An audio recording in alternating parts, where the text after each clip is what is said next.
അവയവദാനത്തിന് വ്യാജരേഖ ചമച്ച കേസിൽ പ്രധാന പ്രതി മുങ്ങി. എറണാകുളം കാക്കനാട് കുഴിക്കാട്ടുമൂല സ്വദേശി നജീബാണ് രക്ഷപ്പെട്ടത്. ഇയാൾ ഡൽഹിയിലേക്ക് രക്ഷപ്പെട്ടതായാണ് പോലീസിന് ലഭിച്ച സൂചന. 2 ദിവസമായി എറണാകുളം റൂറൽ പോലീസ് വിവിധ കേന്ദ്രങ്ങളിൽ നടത്തിയ റെയ്ഡിൽ അവയവദാനത്തിന് വ്യാജരേഖ ചമച്ചതിന്റെ ഞെട്ടിക്കുന്ന വിവരങ്ങളാണ് പുറത്തുവന്നത്. 2023 മുതൽ 2026 വരെയുള്ള 3 വർഷ കാലയളവിൽ വ്യാജരേഖ ചമച്ച നിരവധി പേരെയാണ് വഞ്ചിച്ചിട്ടുള്ളത്.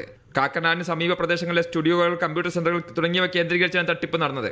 ജീവകാരുണ്യ പ്രവർത്തനവും തട്ടിപ്പിനുള്ള മറയായി ഉപയോഗിച്ചിരുന്നു. പ്രധാന പ്രതിയായ നജീബിന്റെ അപ്പാർട്ട്മെന്റിൽ നടത്തിയ പരിശോധനയിൽ അവയവ കൈമാറ്റത്തിന്റെ വിവരങ്ങൾ അടങ്ങിയ ഡയറി കണ്ടെടുത്തിട്ടുണ്ട്. ഇതിൽ പ്രമുഖരുടെ പേരുകൾ അടക്കമുണ്ടെന്നാണ് വിവരം. പോലീസിന്റെ വീഴ്ചയാണ് പ്രധാന പ്രതി രക്ഷപ്പെടാൻ കാരണമെന്ന വിമർശനവും ഉയർന്നിട്ടുണ്ട്. കമ്പ്യൂട്ടർ സെന്ററിലും സ്റ്റുഡിയോയിലും പരിശോധന നടത്തിയ പോലീസ് പ്രധാന പ്രതിയെ പിടികൂടാൻ ശ്രമിച്ചില്ലെന്നാണ് ആക്ഷേപം. റെയ്ഡ് വിവരം അറിഞ്ഞതോടെ നജീബിന് രക്ഷപ്പെടാനുള്ള സമയവും ലഭിച്ചു. നജീബുമായി അടുത്ത ബന്ധമുള്ള വ്യക്തിയാണ് അവയവദാന മാഫിയയെക്കുറിച്ച് പോലീസിന് വിവരം കൈമാറിയത്. ഇവർ ഉന്നത പോലീസ് ഉദ്യോഗസ്ഥന് വിവരം അറിയിക്കുകയും തുടർന്ന് റെയ്ഡുകൾ നടത്തുകയുമായിരുന്നു. കേസിൽ അറസ്റ്റിലായ 5 പേരും ഏജന്റുമാരും ഇടനിലക്കാരുമാണ്. മീഡിയ 1 കൊച്ചി.